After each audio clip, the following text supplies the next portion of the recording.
Silas Granger, 64, sat on his porch, rifle across his lap, staring at the sun rising over his dying ranch. He'd dug his grave behind the barn, a wooden cross carved with his name, ready for the day he'd finally use it. The cattle were gone, sold to pay mounting debts. Martha's garden had turned to dust 3 summers ago. The oak where they'd carved their initials was splitting, dying like him. Unshaven, with a half-empty whiskey bottle beside him, Silas was done caring. Today felt like the end, then he heard it, the faint clink of chains. His hands tightened on the rifle. Nothing good traveled in chains out here. Through the heat shimmer, a figure stumbled from the tall grass, a girl, no older than 16, Chinese, her black hair matted with blood and dirt.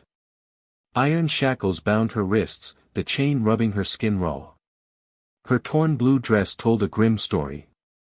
In this territory, she was someone's property, and her presence meant trouble was coming. Her dark eyes, filled with terror, met his. She took a step, then collapsed, chains clanging against the earth. Her lips moved, forming words he couldn't understand but felt clear enough, "Help me." Silas glanced at the horizon. He'd planned to die alone, forgotten. But this girl changed everything. Helping her meant inviting death, abandoning her meant betraying the man he'd sworn to be. Hoofbeats thundered in the distance, for, maybe 5 riders, moving fast. Her owners had found her trail.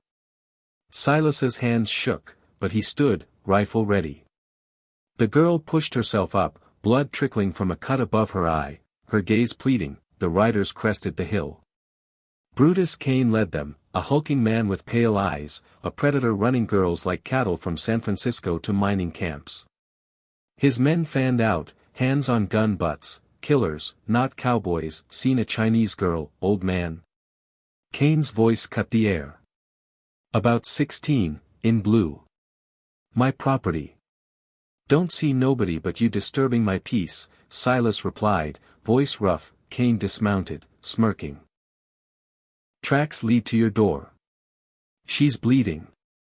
Easy to follow. The girl whimpered, trembling against Silas's boot.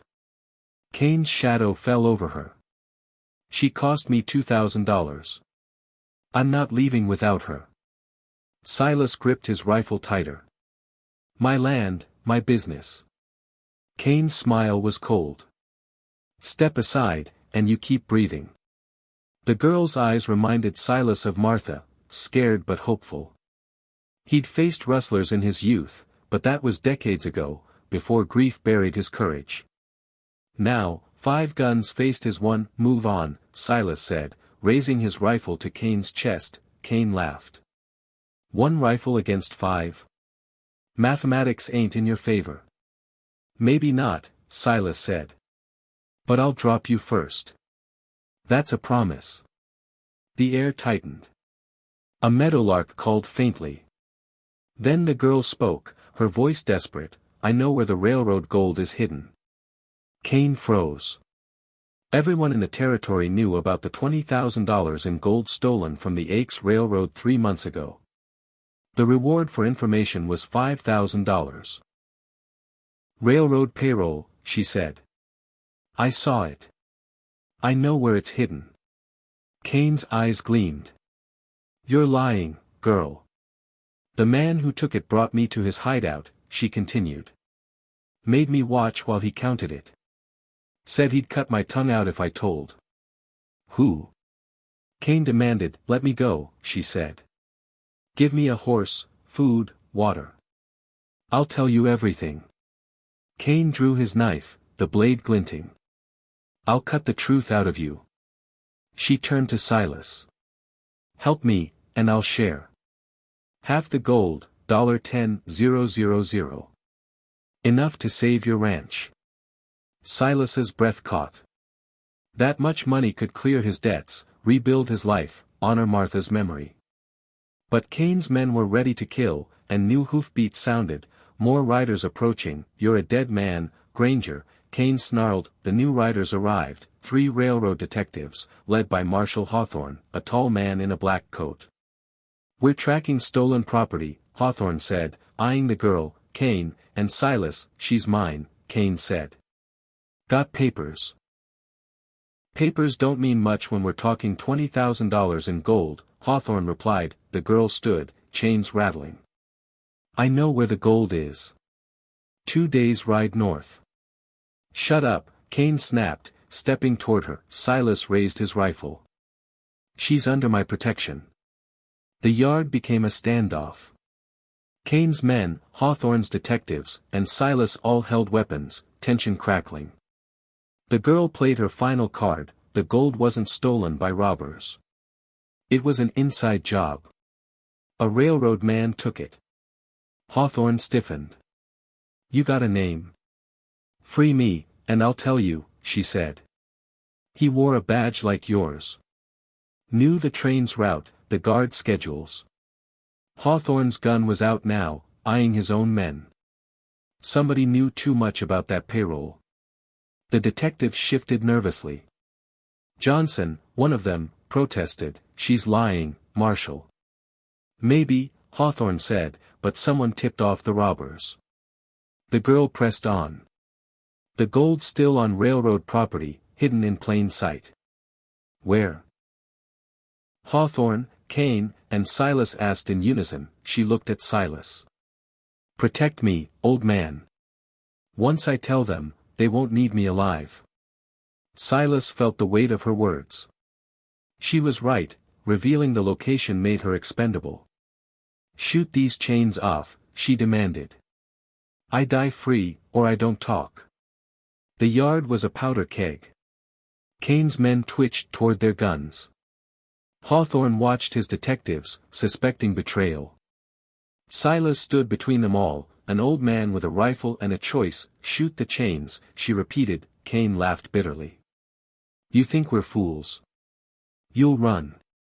Where can I run? She shot back. You have horses. I have feet. Hawthorne's eyes narrowed. Johnson, Martinez, one of you knew the train schedule. Don't listen to her, Johnson said, sweating. The girl whispered to Silas. The inside man had a partner, someone high up in the railroad. I know his name. Silas stepped forward, rifle steady. She stays with me. Cain's face twisted. You're dead, old man. Hawthorne's gun swung toward his own men. We've got a thief among us. The girl raised her voice. The gold's hidden in a railcar, marked for repairs, sitting in the Deadwood Junction yard. Chaos erupted. Cain lunged for the girl, knife flashing. Silas fired, the shot deafening, grazing Cain's shoulder. The detectives drew, unsure who to aim at. Cain's men opened fire, bullets tearing into the porch. Silas grabbed the girl, dragging her behind a water trough as lead flew. She screamed, chains clanking. Hawthorne's men returned fire, one detective dropping with a bullet in his chest. Cain roared, blood streaming from his shoulder, but he kept coming. The girl yanked a key from her torn dress, a shackle key, hidden all along. She freed herself, hands shaking, and grabbed a fallen pistol. The railcar's red, number 47, she shouted to Silas. Silas fired again, dropping one of Cain's men. Hawthorne tackled another, but Cain was on them, knife raised. The girl shot, her bullet hitting Cain's leg. He fell, cursing. The last detective, Martinez, turned on Hawthorne, gun raised. You're the inside man, Marshal. Hawthorne shot first, Martinez collapsing.